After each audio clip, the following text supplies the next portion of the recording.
Hello guys, yung mga nakikita sa sa New Testament na tagapamagitan daw ang anak,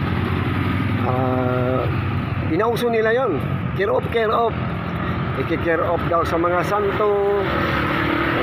Tapos may bersikulo dyan sa kuano na walang ibang daan, John 14:6, walang ibang daan, dadaan ka sa anak.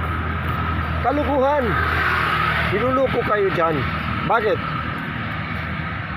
Yung mga tagapamagitan, kalukuhan yan.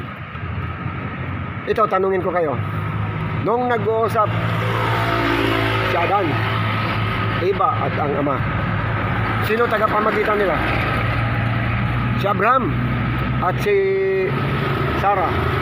Sino tagapamagitan nila sa ama? Kung kailangan pa ng tagapamagitan, pinauso lang nyo yan para mag-umpisal doon sa pari, hingi ng tawad sa pari. Ganon, niluluko nyo ang mga tao sa madaling salita. Hindi ganon.